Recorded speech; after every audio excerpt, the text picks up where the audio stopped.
पाकिस्तान के साथ मुखलिस नहीं है और 2018 का इसका इक्तदार पाकिस्तान के साथ एक घिनौना मजाक था। जिस तरीके से चोर दरवाजे से अपने आप को पॉलिटिकल और डेमोक्रेटिक लीडर कहते हुए जिस तरीके से चोर दरवाजे से ये शख्स इक्तदार में आया, इसने हमेशा पाकिस्तान को नुकसान पहुंचाया है। मैं पूछता हूं कोई एक कारनामा इसका बताया जाए जो उसने पाकिस्तान के लिए किया हो। उसी धरनों के दरमियान हमें याद है कि पार्लियामेंट पे हमला किया गया, उसी धरनों के दरमियान हमें याद है कि पाकिस्तान टेलीविजन पर हमला किया गया। तो जो शख्स शफाफ तरीके से पाकिस्तान के हर इदारे पे, यह नहीं कि यह सिर्फ किसी एक इदारे के खिलाफ है, पाकिस्तान के हर इदारे को उसने नुकसान पहुंचाने की कोशिश की। इसने पाकिस्तान के हर शख्स को नुकसान पहुंचाने की कोशिश की। यह शख्स पाकिस्तान के साथ मुखलिस कैसे हो सकता है? यही कॉर्पोरेट क्रिमिनल, और इसकी पूरी हिस्ट्री भरी हुई है। यह तो सिर्फ एक मुकदमे में सजा हुई है, इसके खिलाफ अभी बहुत सारे ऐसे मुकदमात हैं जो कि शायद कुछ तो रियासत ने अभी तक शुरू भी नहीं किए। जो मैं बात कहता हुआ हूं कि जब इसको अदालत के अहकामात पर पंजाब की पुलिस अरेस्ट करने जमान पार गई तो इसके अपने घर के अंदर से पेट्रोल बमों से हमले किए गए हमारी पुलिस पर। पूरी दुनिया भर में कोई मुझे एक सियासी लीडर बताएं जिसको कभी गिरफ्तार करने के लिए पुलिस गई और वो पेट्रोल बमों से हमले करे अपनी फोर्सेस पर। पूरे पाकिस्तान में क्या दुनिया भर में मुझे कोई एक मिसाल बता दें। और अगर कोई ये हमला करता है तो उसको क्या कहा जाता है? अगर कोई आपको गिरफ्तार करने आए, आपने अदालतों को सामना करना है, जमानतें लेनी है, आपको किसी ने मना नहीं किया। अदालती अहकामात पे आपको गिरफ्तार करने की कोशिश की गई, आपने उस पुलिस पे पेट्रोल बमों से हमले किए और आप कहते हो कि आप अवामी लीडर हो और आप कहते हो कि आप अवाम की बात करते हो। कौन से दुनिया के मुल्क में इस गुनाह को माफ किया जाता है? फिर उस तरीके से जो फॉरेन फंडिंग केस था जिसमें बकौल इनके अगर ये ठीक थे, अच्छे थे, ईमानदार थे, तो फॉरेन फंडिंग केस में स्टे पे स्टे क्यों ले रहे थे ये हाई कोर्टों से? अगर उनका दामन साफ था तो स्टे पे स्टे क्यों ले रहे थे अदालतों से कि जी हमें स्टे दिए जाएं और वो केसेस ना चलाए जाएं? क्योंकि चोर की दाढ़ी में तिनका। आपको पता था आपने गलत काम किया और आपने कोई 20-25 अकाउंट्स आपने जो है वो डिक्लेयर ही नहीं किए इलेक्शन कमीशन ऑफ पाकिस्तान में, जिसमें आप फॉरेन फंडिंग लेते रहे हो। और वो फॉरेन फंडिंग आप भारत और इसराइल से लेते रहे हो। भारत और इसराइल से फॉरेन फंडिंग आपको मिल रही है कि आप अपने मुल्क में इंतशार फैलाओ, अपने मुल्क में जो आप दहशतगर्दी फैलाओ, अपने नौजवानों को आप इखलाक से गिरी हुई हरकतें सिखाओ, अपने नौजवानों को आप सोशल मीडिया पे दहशतगर्दी सिखाओ, अपने नौजवानों को आप बताओ कि सोशल मीडिया पे किस तरीके से लोगों की ट्रोलिंग की जाती है, इदारों को किस तरह बदनाम किया जाता है और लोगों को, इदारों के सरबराहों को और बाकी लोगों को, उनकी फैमिलीज को निशाना बनाया जाता है। ये कौन से मुल्क का लीडर अपनी नौजवान नस्ल को इतनी घिनौनी और गंदी चीजें जो सिखाता है? ये सारी चीजें जो है इस चीज का सबूत है।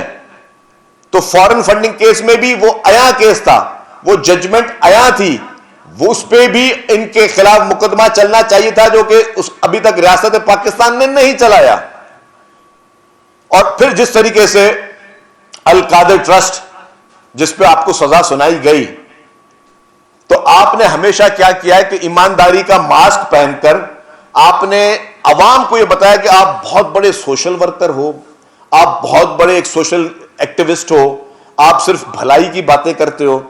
उसी भलाई के लिए जो आपने शौकत खानम हॉस्पिटल, जिसको हम समझते हैं कि एक नोबेल कॉज था, उस शौकत खानम हॉस्पिटल में जो आपने बोर्ड बनाया, उस बोर्ड में आप, आपके वालिद साहब, आपकी बहनें, आपका खानदान पूरा बोर्ड में बैठा हुआ है। और फिर यह बात भी आई कि शौकत खानम के फंडिंग के पैसे आपने किस तरीके से मुख्तलिफ प्राइवेट प्रोजेक्ट्स में इन्वेस्ट किए, रियल एस्टेट के प्रोजेक्ट्स में इन्वेस्ट किए, आपने उससे सट्टे खेले, आपने उससे जुआएं खेली। वो कैंसर पेशेंट्स के लिए लोगों ने आपको पैसे दिए थे कि या रियल एस्टेट में इन्वेस्टमेंट करने के लिए दिए थे या आपको वो जुआ खेलने के लिए दिए थे पैसे। तो आपका किरदार वहां से भी साबित होता है। फिर नैब का सिर्फ ये एक मुकदमा नहीं है, नैब के मुकदमे मलम जब्बा का भी था, नैब का मुकदमा केपीके की बीआरटी का भी था। उस केपीके बीआरटी में आपकी ही हुकूमत में मौजूद चीफ मिनिस्टर इंस्पेक्शन टीम ने कहा कि 7 अरब रुपए के सिर्फ और सिर्फ किकबैक चले हैं। तो फिर आपको क्या था, आप प्राइम मिनिस्टर थे, आप यूं सीना चौड़ा करके बोलते हैं हाँ अगर मेरे हुकूमत में कोई किकबैक चली है कि किसी प्रोजेक्ट में करप्शन हुई है तो इसको अदालतें, नैब, एफआईए सब इसको प्रोब करें। आपने खैबर पख्तूनख्वा की जो पेशावर हाई कोर्ट थी वहां पे जज जस्टिस वकार सची साहब की ये जजमेंट थी कि इसको नैब और एफआईए प्रोब करें केपीके बीआरटी को। आपने सुप्रीम कोर्ट में स्टे ऑर्डर लिया कि आपके खिलाफ नैब का मुकदमा ना चले, नैब और एफआईए केपीके बीआरटी के अंदर हाथ भी ना डालें। तो आप इतने ईमानदार शख्स थे, आप इतने दयानतदार शख्स थे और बकौल आपके बाकी सारी पार्टियां चोर है, सिर्फ इस मुल्क में आप ईमानदार थे, तो आपने वो स्टे ऑर्डर क्यों लिया? जस्टिस बंदियाल ने आपको वो स्टे ऑर्डर दिया और वो स्टे ऑर्डर पे स्टे ऑर्डर मिलते रहे, तो वो आपने वो स्टे ऑर्डर क्यों लिया? आप तो ईमानदार शख्स थे, आप बोलते भाई इंक्वायरी करने दो। कौन शख्स है अगर वो ईमानदार हो, जानतदार हो, वो किसी इन्वेस्टिगेशन इदारे को बोलेगा मेरी तलाशी नहीं ले सकते हो आप गाड़ी में जाते हो, कहीं पे कोई पुलिस वाला रोकता है तो आप बोलोगे मैं तलाशी नहीं दूंगा। अगर आप बोलोगे तलाशी नहीं दोगे तो आपको क्या करेगा आपको? तो इस तरीके से आपने हर करप्शन के मुकदमे में आपने स्टे ऑर्डर लिए और वो स्टे ऑर्डर लेने का मकसद, इसका मतलब कि आप तलाशी नहीं देना चाहते, और तलाशी नहीं देने का मकसद कि आप चोर हो। उसका मकसद यह है कि आपने बदनीयती की है। तो आप अवाम को बेवकूफ नहीं बना सकते। आप लोगों को इस तरीके से बेवकूफ बनाकर अपने आप को ईमानदारी का जो आपने एक लिबास पहना हुआ है वो अब आपका दिन ब दिन उतरता जा रहा है। वो सारे मुकदमा आपके खिलाफ एक बहुत बड़ी चार्जशीट है।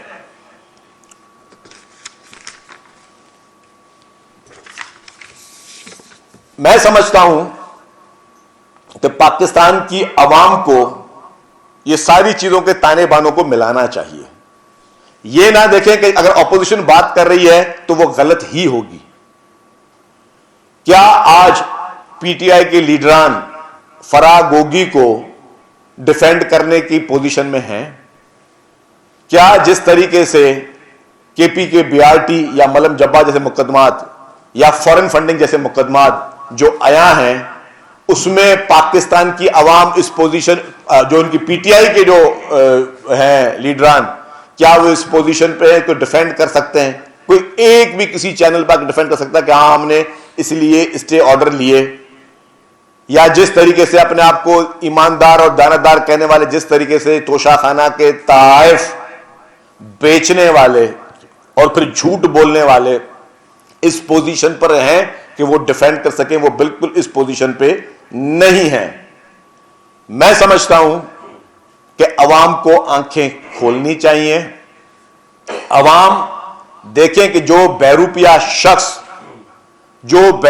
शख्स उनको बरसा बरस से बेवकूफ बनाता हुआ आ रहा है, वो अपने कैफरे किरदार तक पहुंच रहा है और उसके लिए अदालतों के दरवाजे खुले हैं। वो सुपीरियर कोर्ट्स में जाकर डेफिनेटली अपील करें, लेकिन अवाम के सामने जो बेवकूफ बनाने का जो नाटक और ढोंग चल रहा है वो अब मजीद नहीं चल सकता।